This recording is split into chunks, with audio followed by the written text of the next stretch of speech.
If there is one thing that I have realized in my time of coaching mamas, both in pregnancy and outside of pregnancy, it is that most mamas are very, very hesitant to go against the grain. You ladies are as sweet as pie and you do not want to upset anybody. You would rather go with the flow, even if the flow isn't in your best interest, than to make somebody mad. At least most of you. I know there are exceptions, but for most of you, that's true. And yet, many of you know that you need to stand up sometimes and say no to your doctor's recommendations. But how do you do it? It's not easy, especially when it comes to your kids, because you worry, well, what if I'm wrong? I even struggle sometimes. So today I want to help you learn how to say no to the folks in the white coats or the scrubs or the ones with letters after their names who might have intimidated you in the past, but that stops today. Let's go. Hey, Mama, you have found your way home. This is If Mama Ain't Healthy, Ain't Nobody Healthy, and I'm your host, Lori Morris. I'm a Christian wife, mom, and midwife, and I'm so glad you're finally here. I know you're tired of feeling bounced around the system, never feeling heard or understood, and you're sick and tired of feeling sick and stuck. Whether you're trying to conceive, pregnant, or in the months and years after pregnancy, I want you to know I'm here to help you find your way out of confusion and into true wellness by working with God's beautiful design, not against it. From your physical health to your emotional and spiritual health, there is no topic off limits as we walk together through all seasons of motherhood. So if you're ready to step out of the world's way and into God's way of living well and loving life, take a short break from changing diapers and cleaning the kitchen again for the third time today and sit a spell with me. What you learn today could change generations.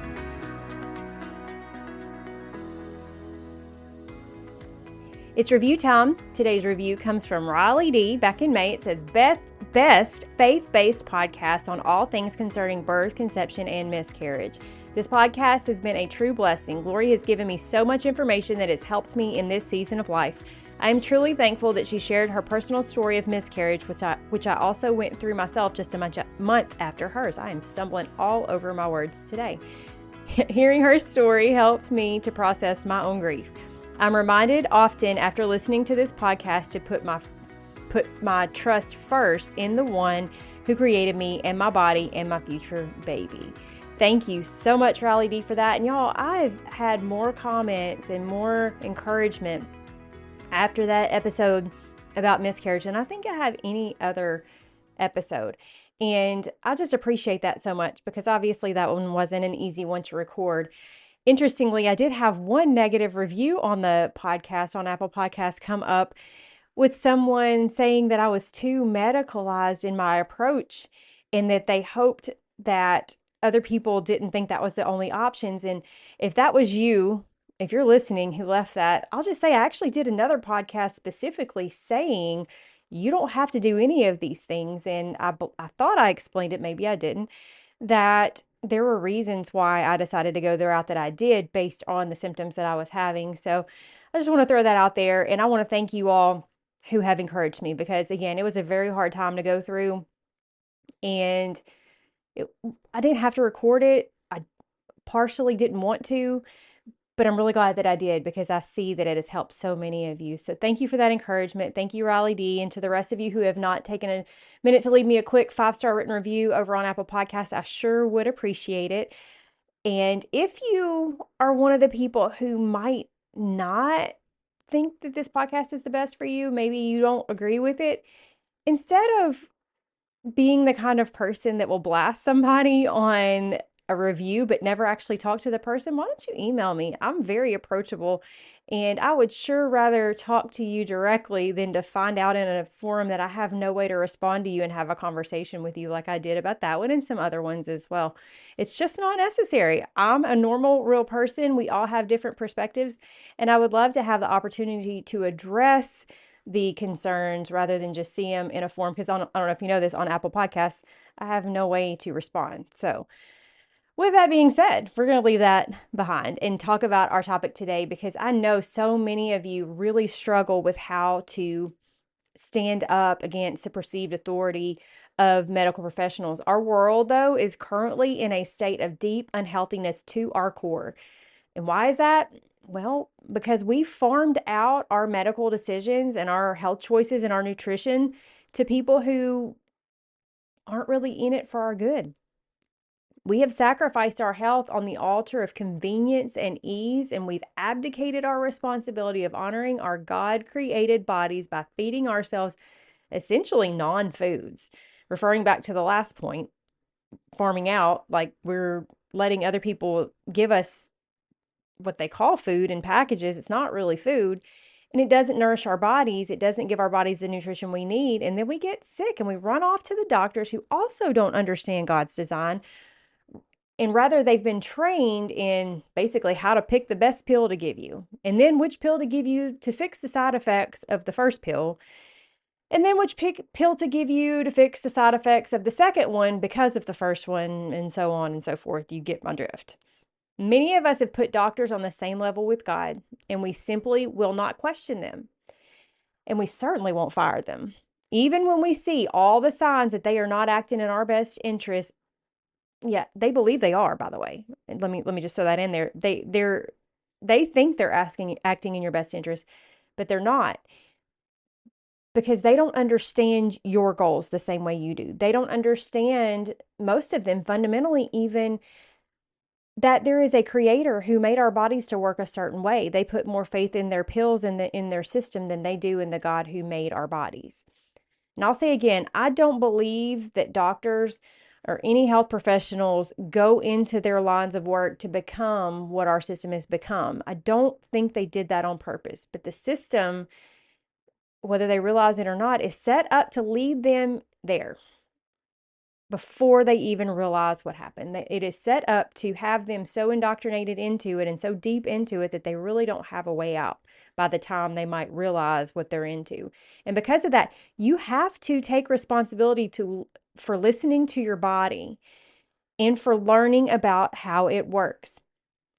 Today, I want to talk to you about how to handle medical professionals who recommend something to you that you don't want to do or you don't think that you need to do. Maybe your parents and your grandparents would have never pushed back against doctors. Maybe they taught you not to ever push back or to disagree. But in today's culture, that blind trust can lead to consequences that you just simply don't want to pay. And you may be paying for the rest of your life if you don't learn this lesson now. So, how do you say no? How do you push back? Well, number one, realize your role. Well, what do I mean by that? You go to an appointment and you tell them what's wrong. You tell them what's going on, what symptoms you're having. They do an exam maybe. They run tests, hopefully. These days, it seems like fewer and fewer are even doing that. It seems like they just write you a prescription or send a prescription to your pharmacy. But oftentimes, they'll do an exam or run some tests, maybe draw some blood. Then they decide what they think that you have going on. I say what they think you have going on because no one is perfect. We'll get to that in a minute. They recommend treatment for what they think is going on because that is their role. They assess and they recommend, but they do not decide. You decide. Your role is to gather the information that they give you, maybe do a little research on your own, maybe even seek a second opinion if it's a bigger deal, maybe even if it's a small deal, you still get a second opinion. But then you make the decision of whether you would like to do the treatment that they recommend. Never, ever do they have authority over your body. Your body is your body, not theirs. What they think is best for them is not necessarily what's best for you. Obviously, this is not how they see things, though. We've made them into gods, little g gods, and they like that. They want to tell you what needs to be done, and they want you to fall in line because that's easier and it makes them feel good. They don't want to admit that either, but it does. They don't want to have pushback from someone who they perceive to not be as educated as they are or as prepared as they are. But considering the fact that medical errors account for 9.5% of all deaths, we have to remember that they are not God. They do make mistakes, and their mistakes are yours to live with or die with. So it is imperative that you own your health and make decisions based on what is best for you. Number 2, remember that those letters behind their name does not make them God, or those letters don't make them God. Don't be intimidated. Medical professionals are people just like you. They are not something magically special. They simply chose a different route in life. They went to medical school or to nursing school, nurse practitioner school, whatever the case may be. They got that particular education that then they apply to what they do now. But they are still mortal and they are still human and they are just like you. I am one of those people with the letters after my name. I am just like you. I just chose this route. It doesn't make me something special to where you have to listen to me. I give advice based on my understanding of things and based on my experiences, but that still doesn't guarantee that it's what's best for you. You have a different set of circumstances. As a Christian, you need to always speak with respect, of course, but you do not need to deify them. That means deify somebody is to make them a god. They practice medicine. You've heard that term before, right? Practice, their medical practice. That's a clue. They are assessing, examining, giving recommendations, and then seeing what happens case by case. And I promise you, what they decide to do 10 years from now will be different based on what they're doing today, because their practice will show them that certain things work better. It evolves. What they decide to do evolves based on their experiences and their education. So that means that what they're telling you today, 10 years from now, they might be telling you something totally different. They are not the be-all, end-all. If you went to 3 different doctors, you might get 3 different opinions of what is best for your situation, because they're humans with different education, different experience. No one is it. No one, again, is the be-all, end-all of all decisions. So get over being scared to speak up. What is the worst that can happen if you decide not to go along with what they recommend? What, they fire you from their practice? Well, I'd say that's actually a blessing. You don't want to be cared for by somebody who doesn't listen to you. If it's for your kid, maybe they threaten to report you to CPS. That's scary. They threaten that a lot. They follow through on that quite a bit because somehow they think it's their role. They have interpreted their mandatory reporting requirement to mean reporting you anytime you don't want to do the conventional things that they tell you to do. But that is actually not how it works. You are still the parent, and good news for you, next week, I'm actually going to cover this in depth with a lawyer who deals with these things all day, everything. So make sure you mark that down and listen next week. We're going to go even deeper into this. So what else can they do? What else could happen if you go against them? They get mad at you. They think you're signing your own death certificate. They tell you you're going to die sooner or you're going to be miserable or whatever. Well, you get the opportunity to prove them wrong. Just get over thinking that this person with these letters behind their name wields more power over your body and your decisions than they actually do. You are the one who makes the decisions. Number 3, again, I kind of alluded to this a minute ago, maintain respect and decorum, okay? Don't get so heated, especially if it has to do with your children. You're going to hear more about that next week as well.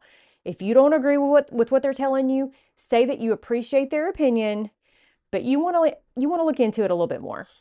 Stay calm. Again, remember your role.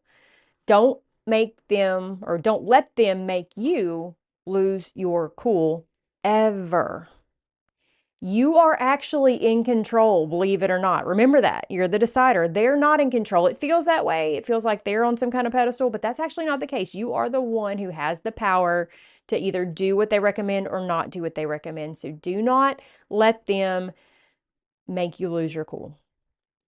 Number 4, a little role play might help. And let me just say, these are not in order. obviously, because this one that I'm about to talk about actually probably needed to come first, but role play might help. And what do I mean by that? Well, if the first time you've ever come up with the words to push back against your doctor is the moment that stress is on and you're actually trying to do it, it might be harder than if you'd practiced. And I know that sounds a little hokey, but it's true. Nobody performs their first play without rehearsing. They practice and they practice and they memorize their lines, and then they go do the big performance, right? You might need to rehearse too. Get a friend who will help you, or just get in front of a mirror and practice what you'll say if they make a recommendation that you don't agree with. It'll make your words come to mind a little easier and it'll help them to flow a little bit better. If you've gone through it a few times before, they're sitting there staring at you, okay? And you can use some of the things I've said prior to give you ideas of what you're going to say. Now, if you're watching this on YouTube, you know that I look down at my notes from time to time, and I just want to tell you something funny. If you're listening, then you're not going to notice this, but as I look at my notes, I literally have 3 number 4s. I went back and added 2 more things, and I never changed the number. So I have number 1, number 2, number 3, number 4, number 4, number 4. I just had to tell you that because it's a little funny. And if you saw me chuckle, that's why I was doing it. But number 4.2, or actually number 5, you might actually need to fire them. And that is okay. You need a practitioner who is like-minded and who listens to you. If you are finding yourself in conflict with your current practitioner, you might need to part ways and find a new one. That's okay. You are not bound to one doctor. If your insurance is forcing you to be bound to one doctor, then you need to consider strongly who you really want making your health decisions, you or your insurance company. There are better ways than being told by your insurance company who you got to see, or giving you a short list of people to choose from. And you can learn more about that back in episode 74, which is where I talked about what you're giving up by letting insurance decide things for you. And I talk about alternatives. So that, just want to throw that out there, that you actually can fire your doctor. You actually can say, nope, not coming back here. Going to find a doctor who actually listens, who actually thinks a little bit more like me, who maybe will at least consider natural remedies, things like that. All right. And then number 4.3, or number 6, consider that maybe the conventional model of care isn't working anymore. So it's time to find an alternative. One-off 5-minute appointments don't bring health. Even if you have a practitioner who wants to listen to you, they don't have time. And between now and when you see them again in 6 months, they're not going to even remember what you said. So you end up spending half of that 5 minutes rehashing what they should have already known. And they don't have time to listen. And you never even halfway get to what's really going on. And if you have more than one thing going on, then they certainly can't listen to that. They've got to have you come back for another appointment. And that's not only because of the time issue, but also because insurance won't let them bill for more than one thing. Can you imagine? So all that to say, these appointments, this style of healthcare, as they call it, isn't working. There is no time for listening. Being sick, though, isn't serving you. It doesn't help you in your life to be sick all the time, right? To feel bad, to always be in a bad mood because you just feel like garbage, to be short with your kids because you just don't have any energy left. And taking a pill doesn't correct anything ever. And that's really all they're going to do there, is try to give you a pill, try to give you some drug that's going to treat some symptom. But that's all it does, is it treats the symptom, not the underlying problem. You need to start learning how to address the underlying issue, because believe it or not, nearly every chronic illness is reversible.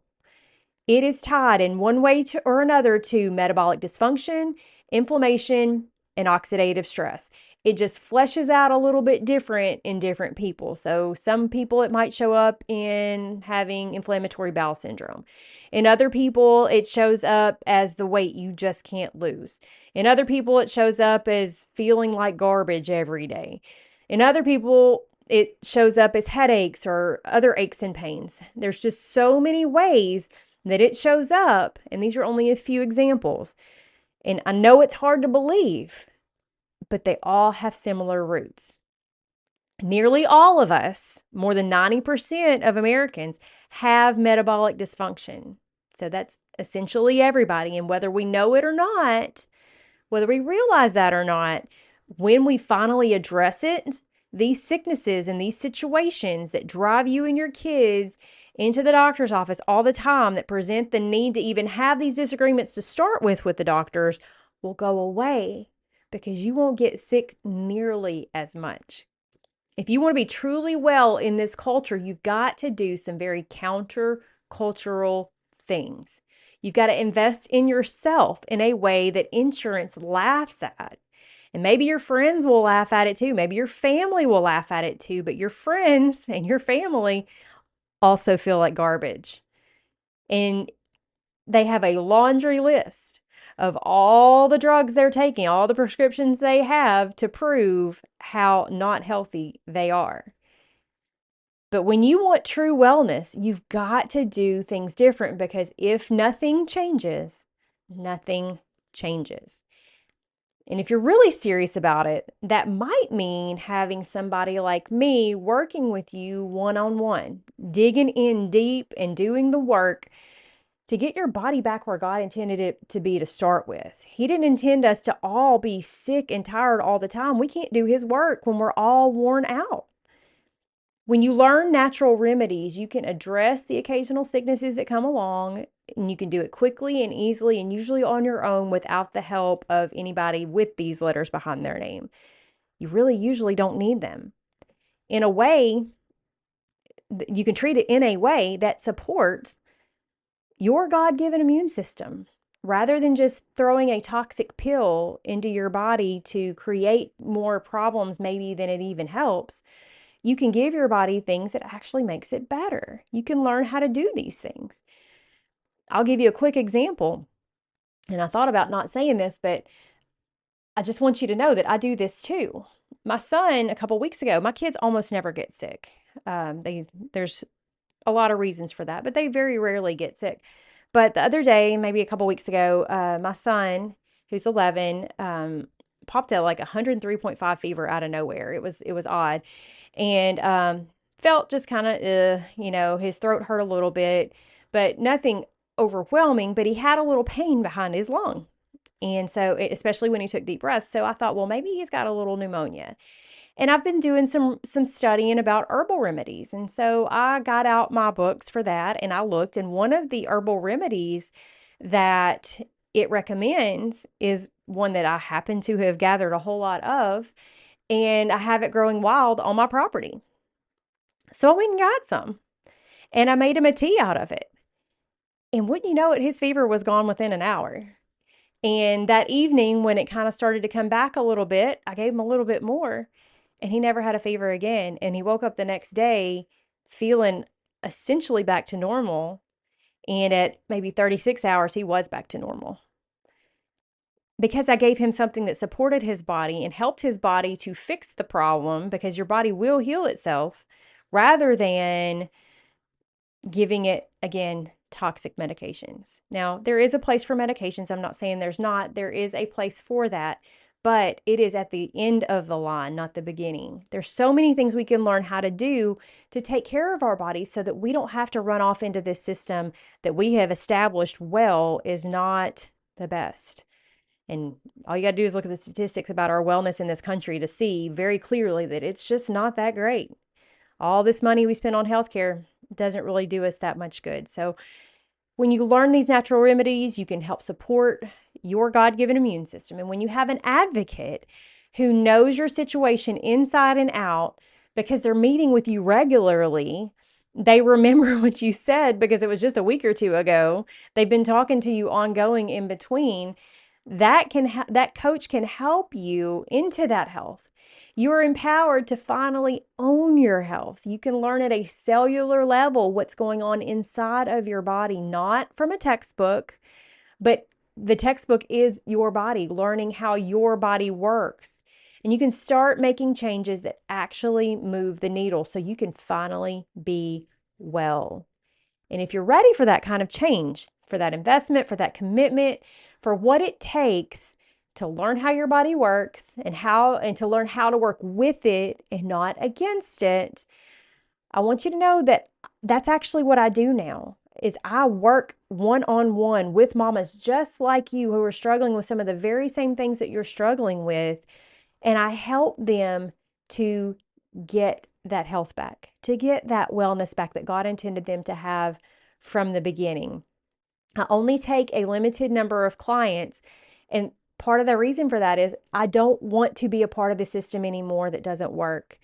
I hated being in a system where I was seeing, I'm trying to remember, I think there was one shift I worked where I actually saw 40 people in one day.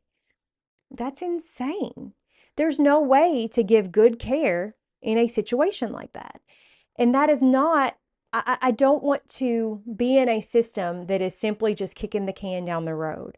I want to be able to help real people finally actually feel good and to actually have real lasting results that they can get excited about.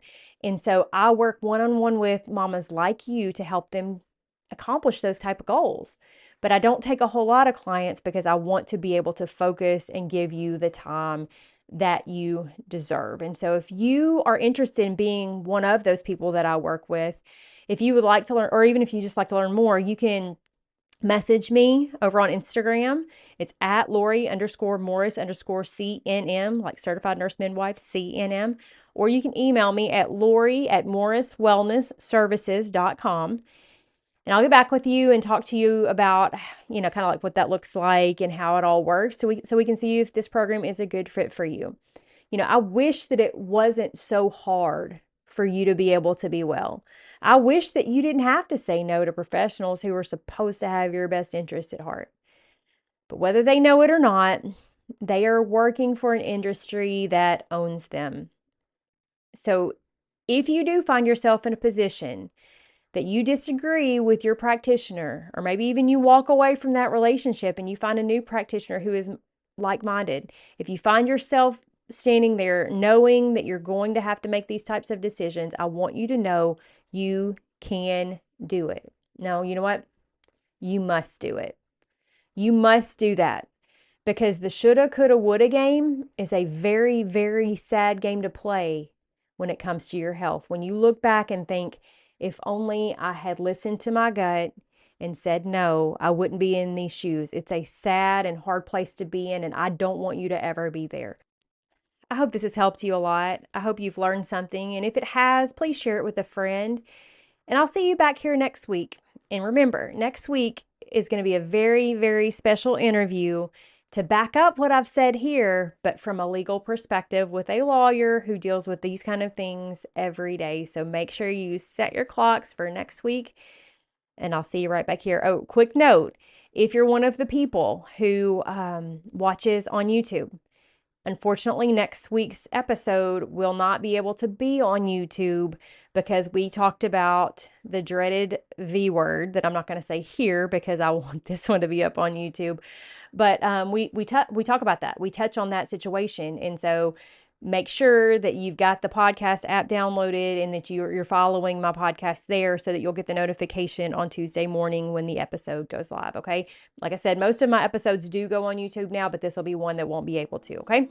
So with that being said, I'll see you next week. If you were blessed by today's episode, please take a minute to share it with another mama friend you know needs this info, or post a screenshot on your Instagram stories and tag me so I'll know you loved this episode. Then come hop into our Facebook group to find your people and have some like-minded support throughout your week. Also, I'd love it if you'd head to YouTube and subscribe to my channel. You can find links for all of these things in the show notes. I'm so thankful for you, and I look forward to hanging out again with you right here next week.